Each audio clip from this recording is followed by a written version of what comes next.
జిజియామాత ఎంతో బాధపడేది చిన్నప్పటి నుంచి. వీళ్ళందరికీ బుద్ధి చెప్పాలి అని అనుకుంటూ ఉండేది.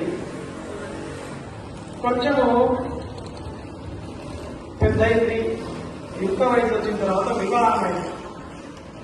వివాహమైనప్పుడు ఒక గోవుని తన భర్త షాజీ భోస్లే అని ఉన్నాడు. ఒక కషాయ వాడు ఒక గోవుని తీసుకుని వెళ్తూ ఉంటాడు. ప్రభు తన భర్తతోటి, స్వామి వీడు మన గోమాతను తీసుకుని వెళ్తున్నాడు, వీడిని దండించండి అంటే షాజీ భోస్లే అసక్తతను వ్యక్తం చేస్తాడు. మనము పరదేశంలో పరాయి పాలనలో ఉన్నాం, ముస్లింల పాలనలో ఉన్నాం, కాబట్టి మనం ఆ విధంగా చేయలేము అని చెప్పేసి చెప్పాడు. ఎంతో బాధపడుతుంది జిజియామాత. అంతకంటే ముందు ఇంకొక సంఘటన జరుగుతుంది. తను చిన్నగా ఉన్నప్పుడు ఒక వ్యక్తి, ముస్లిం వ్యక్తి వచ్చి ఆ ఎదురుగా రోజు శివాలయంలో పూజ చేస్తూ ఉంటుంది జిజియామాత. ఆ శివాలయం దగ్గర ఒక మూత్ర విసర్జన చేసిపోతూ ఉంటాడు ముస్లిం. అప్పుడు ఆ జిజియామాత తన తండ్రితో అంటుంది, నాన్న వీడిని శిక్షించండి అంటే ఆయన నిరాశ వ్యక్తం చేస్తాడు. ఎంతో బాధపడుతుంది. తన భర్త, తన తండ్రి చేస్తాడనుకుంటే ఏమీ చేయలేడు, బాధపడుతుంది. తన భర్త చేస్తాడు అనుకుంటే ఏమీ చేయలేడు, బాధపడుతుంది. అప్పుడు ఆమె పూజ చేస్తుంది రోజు జిజియామాత.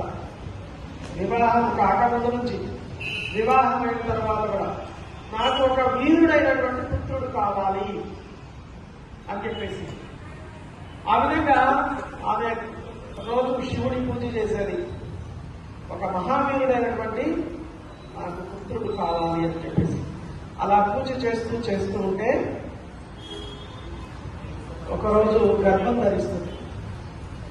ఆ పిల్లవాడు గర్భంలో ఉన్నప్పుడు కూడా రోజు కలగనేది, నా కుమారుడు ఒక గొప్ప వీరుడు, అతను గుర్రపు సారి చేస్తాడు, ఖడ్గ యుద్ధం చేస్తాడు,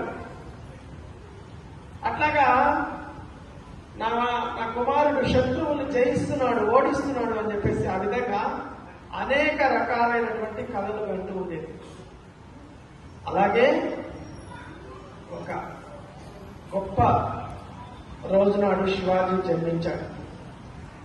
1630 సంవత్సరంలో జన్మించాడు శివాజీ. జన్మించిన తర్వాత చిన్నప్పటి నుంచి ఆ శివాజీకి ఏమిచ్చిందో తెలుసా? ఆడుకోవడానికి బొమ్మలు, ఆట వేరే వేరే ఆట బొమ్మలు వేరు, ఖడ్గాలకు సంబంధించిన బొమ్మలు ఇచ్చింది, గుర్రాలకు సంబంధించిన బొమ్మలు ఇచ్చింది, గదలు, అట్లా యుద్ధ విద్యలకు సంబంధించినటువంటివి బొమ్మలు ఇచ్చింది. చిన్నప్పటి నుంచి అనేక యుద్ధ విద్యలు నేర్పించింది. దాదాజీ కొండదేవ్ అని ఒక గురువు గారి దగ్గర చేర్చింది. ఆ దాదాజీ కొండదేవు ఈ శివాజీకి చిన్నప్పటి నుంచి అనేక యుద్ధ విద్యలు నేర్పించాడు. ఖడ్గ యుద్ధము, బల్లెంతో చేసేటువంటి యుద్ధము, గదా యుద్ధము, గుర్రపు స్వారీ, ఇటువంటి ఆ రోజుల్లో ఏమేమైతే యుద్ధ విద్యలు ఉన్నాయో అన్ని రకాలైనటువంటి ఆయుధాల్లో శిక్షణ ఇచ్చి మహావీరుడిలాగా తయారు చేశాడు. శివాజీ మిత్రులందరూ కూడా అక్కడ మావళీలు అని ఉండేవాళ్ళు. సహ్యాద్రి పర్వతాలు, ఆయన పుట్టింది శివనేరి అనేటువంటి ఒక దుర్గం. ఆ చిన్నప్పుడు పెరిగింది పూనాలో ఒక కోట ఉండేది, ఆ కోటలో పెరిగాడు. అట్లాగా ఆయన అనేక మంది వీరులతోటి అక్కడ ఉన్నటువంటి మావడిలు అనేటువంటి బాలులు ఉండేవాళ్ళు. వాళ్ళు గిరిజనులు, మహాబలం కలిగి ఉండేటువంటి వాళ్ళు. వాళ్ళందరితోటి స్నేహం చేస్తూ వాళ్ళందరితోటి ఆడుతూ పాడుతూ ఉండేవాళ్ళు. అలా ఆడుతూ ఆడుతూ 16 ఏళ్ల వయసు వచ్చేసరికి ఆడుకుంటూ ఆడుకుంటూ ఒక దగ్గరికి వెళ్ళారు వాళ్ళు, కళ్యాణ దుర్గము అని చెప్పేసి. ఆ దుర్గాన్ని ఓడించాలి అని అనుకుని వెంటనే 16 ఏళ్ల వయసులోనే వాళ్ళ ఆ కోట మీద దాడి చేసి, తన మిత్రులందరూ కలిసి కోట మీద దాడి చేసి ఆ కోటని స్వాధీనం చేసుకుంటారు. చాలా సంతోషం అనిపిస్తుంది శివాజీకి. వెంటనే పరిగెత్తుకుంటూ వచ్చి, అమ్మ నేను ఈరోజు కళ్యాణ దుర్గాన్ని, దానికి పేరు మార్చి తోరణ దుర్గం మొట్టమొదటిసారిగా జయించాడు కాబట్టి తోరణ దుర్గం అని పేరు మార్చేస్తారు. ఆ విధంగా ఆ తోరణ దుర్గాన్ని జయించాను అని ఎంతో సంతోషంగా చెప్పాడు. జిజియామాత ఏమంటుందో తెలుసా? ఒరే శివాజీ, నువ్వు ఇంత చిన్న విజయానికే ఇంత సంతోషపడిపోతున్నావా? ఇంకా ఎన్నో కోటలు ఉన్నాయి పరాయి దేశస్తుల విధర్మీయుల యొక్క ఆధీనంలో ఉన్నవి.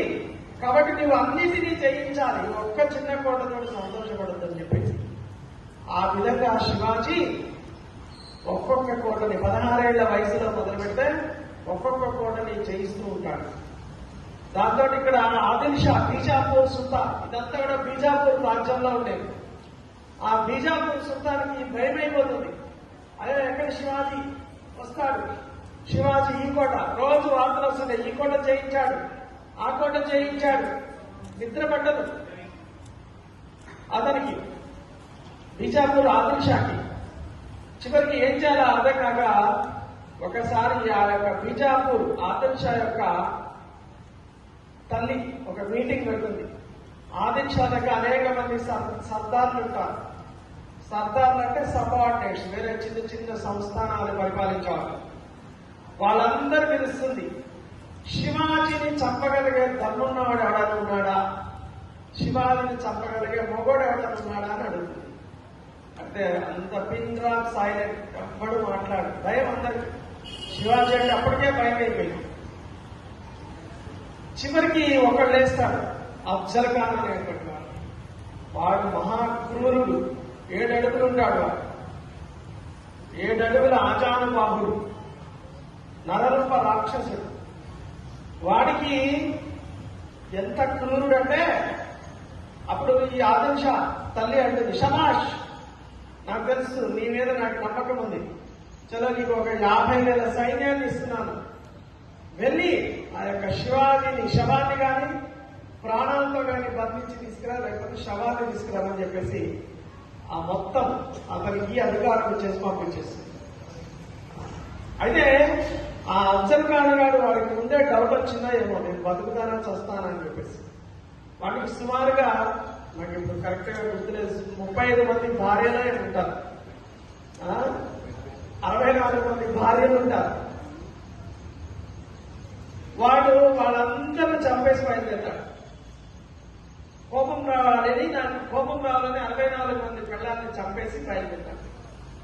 అంత క్రూరుడు వాడు. అయితే శివాజీ బయటికి రాడు. ఛాలెంజ్ పంపిస్తాడే, శివాజీ ఎక్కడున్నావా, నేను నీతో యుద్ధం చేయాలనుకుంటున్నా. శివాజీ బయటికి రాడు.